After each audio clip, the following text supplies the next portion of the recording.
السلام علیکم بھائیو دوستو، کیا حال ہے؟ ٹھیک ہے؟ آج تھوڑی سی گفتگو کروں گا جو سعد رفیق صاحب نے اسمبلی میں تقریر کی ہے. بڑی خطرناک تقریر کی ہے سعد رفیق صاحب نے. اور پھر مراد سعید کی گفتگو پہ بات کروں گا. انہوں نے بھی اسمبلی میں تقریر کی ہے. اور تیسرے جو ہوا بازی کے مشیر ہیں، منیر ہیں، وہ کیا نام ہے، وزیر ہے غلام سرور خان، ان کے اوپر بات کروں گا. تو غلام سرور خان نے جو آج رپورٹ پیش کی ہے قومی اسمبلی میں بھی اور بعد میں پریس کانفرنس بھی کی ہے، تو سارے کا سارا ملبہ انہوں نے ڈال دیا ہے پائلٹ پہ. جو ہم پہلے دن سے کہہ رہے تھے کہ یہی کریں گے. انہوں نے اپنی کوئی ذمہ داری نہیں قبول کی، نہ کرنی ہے. کہ جی پائلٹ کا لیک آف ایکسپیرینس تھا، یہ انہوں نے کہا ہے کہ اس کا ایکسپیرینس نہیں تھا، اور انہوں نے کنٹرولر کی بات نہیں مانی. اور پائلٹ کے گھر والے کرونا میں مبتلا تھے اور وہ دونوں آخر میں کرونا کے باتیں کر رہے تھے دونوں پائلٹ، اور اس وجہ سے یہ حادثہ ہوئے. جبکہ پہلی رپورٹ میں پہلے دن ہی سب نے کہہ دیا تھا کہ جہاز کا جو پہیہ کھولنے والا گیئر ہے وہ نہیں لگ رہا، جس وجہ سے یہ حادثہ ہوا ہے. لیکن حکومت نے یہ نہیں ماننا، اور آج انہوں نے پھر وہی رپورٹ بنا دی ہے کہ جناب پائلٹ کا قصور تھا. اب وہ مر گیا ہے، وہ آ کے بتا تو نہیں نہ سکتا کہ یار میرا قصور تھا کہ نہیں تھا. ان کا کوئی قصور نہیں تھا. جو ادھر کنٹرولر والے ہیں اور جو گیئر نہیں کھلا، وہ کس کا قصور تھا؟ تو اس حکومت نے نہ آج تک پہلے کبھی اپنی کوئی غلطی مانی ہے، کوئی آج تک نہیں مانی غلطی، نہ یہ آئندہ مانے گی. ٹھیک ہے دوستو؟ تو کرونا کے حوالے سے بھی آپ دیکھیں تو مجھے بڑی تشویشناک جو صورتحال نظر آئی ہے نا، کہ 16 میں سے 10 کھلاڑیوں کے، کرکٹ کے کھلاڑیوں کے رزلٹ پازیٹیو آ گئے. آپ بتائیں کہ کرونا کتنا پھیلا ہوا ہے یہاں پہ. 16 میں سے 10 کھلاڑی جن کے کوئی سمٹم ہی نہیں تھے پازیٹیو آ گیا. اور اوپر سے ایک اور مزے کی بات ہے، وہ حفیظ، پروفیسر حفیظ جو ہے، اس نے گھر جا کے پرائیویٹ ٹیسٹ کرایا، وہ نیگیٹو آ گیا. تو وہ کہہ رہا ہے کہ اب میں اس کو مانوں یا اس کو مانوں. ایک دن پہلے گورنمنٹ نے کرایا ہے پازیٹیو، اور جو پرائیویٹ اس نے کرایا وہ نیگیٹو. تو اس طرح کی کنفیوژن یہ پھیلی ہوئی ہے ہر چیز میں. ٹھیک ہے دوستو؟ اب جو آئے مراد سعید کی جو تقریر ہے، جو مراد سعید نے کی ہے، میں تو حیران ہوں کہ وہ کس طرح تقریر کرتا ہے. آج پورے اس نے 25 منٹ لگائے اور اپنی ذاتی تقریر کی ہے کہ میرے خاندان کو بدنام کیا جاتا ہے، میرے والدین کو بدنام کیا جاتا ہے، میرے اوپر 16 کو یہ الزام لگا تو میں 18 میں اس سے زیادہ طاقت سے آیا، اور یہ مجھے نہیں ڈرا سکتے، اور مجھ سے یہ این آر او مانگتے ہیں. اس کی تو مجھے سمجھ نہیں آئی. بھائی تجھ سے کیوں این آر او مانگتے ہیں؟ کہتے جی پیپلز پارٹی کے 5 ارکان نے مجھ سے این آر او مانگے، اور 30 اور لوگ ہیں جو رات کو مجھے ملتے ہیں تو میری منتیں کرتے ہیں اور اسمبلی میں میرے خلاف باتیں کرتے ہیں. یہ کون سے رات کو ملتے ہیں اور کیا منتیں کرتے ہیں آپ سے؟ بھائی آپ این آر او کس چیز کا دے سکتے ہیں؟ آپ مراد سعید صاحب، آپ کوئی وزیر اعظم ہیں؟ آپ کیا ہیں جو آپ کے پاس یہ آتے ہیں؟ یا آپ کو یہ آتے ہیں کہ آپ عمران خان کے لاڈلے ہمیں این آر او لے کے دیں؟ اس کی وضاحت ہونی چاہیے کہ مراد سعید کے پاس ہی یہ سارے پیپلز پارٹی اور نون لیگ کے وزیر جا رہے ہیں کہ جی ہمیں این آر او دو. یہ مذاق والی بات ہے، یہ مزے کی بات ہے، یہ کیا ہے؟ تو اس بات کی وضاحت ہونی چاہیے کہ بھئی سارے ایم ایل اے ایم پی اے جو پیپلز پارٹی نون لیگ کے ہیں، رات اور دن کو مراد سعید کے پاس کیوں جاتے ہیں این آر او مانگنے کے لیے؟ یہ وضاحت والی بات ہے.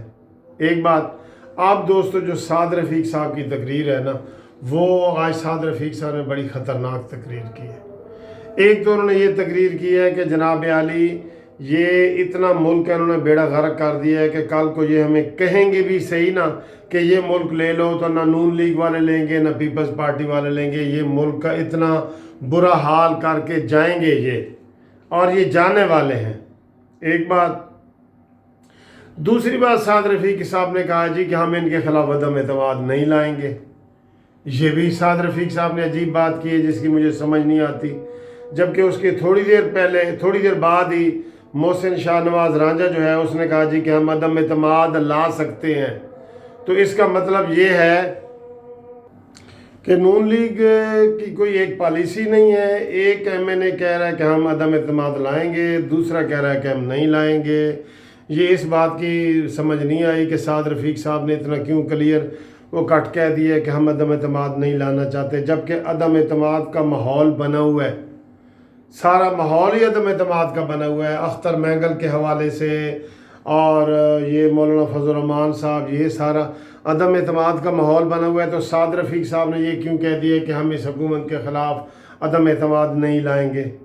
اس بات کی مجھے تو سمجھ نہیں آئی، جبکہ محسن رانجھا جو کہہ رہا ہے وہ کہہ رہا ہے جی کہ ہم عدم اعتماد بھی لا سکتے ہیں۔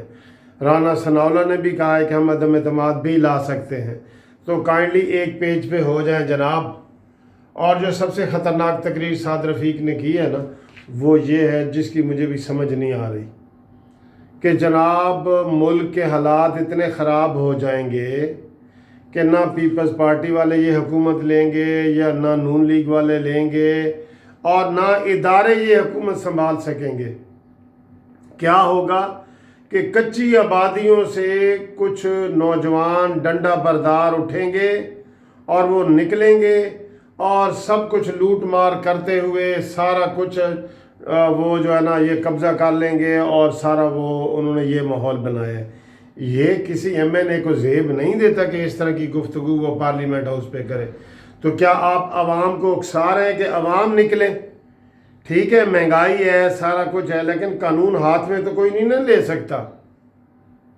آپ نے آج واضح طور پہ سعد رفیق صاحب کہا ہے کہ نہ نون لیگ یہ حکومت لے سکے گی، نہ پیپلز پارٹی لے گی، نہ ادارے لے سکیں گے۔ ادارے سے مراد آپ کی مارشل لا آئی ہے نا سیدھی کہ کچی آبادیوں سے نوجوان اٹھیں گے، ڈنڈے ان کے ہاتھوں میں ہوں گے اور ڈنڈا بردار لوگ جو ہے نا اٹھ کے آئیں گے اور انقلاب آئے گا۔ یہ اس طرح کی باتیں فلور پہ زیب نہیں دیتی۔ میں قانونی طریقے سے آپ کو یہ بات بتا رہا ہوں۔ اس طرح یہ بغاوت کے مقدمے بھی درج ہو جاتے ہیں ایسی باتیں کرنے سے۔ آپ عمران خان کی حکومت کو تنقید کریں، جو گرتی ہوئی دیوار ہے اس کو آپ گرائیں، اس کے لیے تو آپ کہہ رہے ہیں کہ ہم اعتماد ہی نہیں کریں گے، اور عوام کو کہہ رہے ہیں کہ وہ کچی آبادیوں سے لوگ اٹھ کے آئیں گے اور وہ قبضہ کر لیں گے۔ یہ کیا تقریر ہے آپ کی؟ آپ بہت زیادہ مایوس ہو گئے ہیں سعد رفیق صاحب۔ آپ تو ایسے بندے نہیں ہیں کہ آپ بہت زیادہ مایوس ہو جائیں کہ ایسی باتیں کریں کہ مسلح گروہ اٹھیں اور وہ جا کے جناب وہ قبضے کرنا شروع کر دیں۔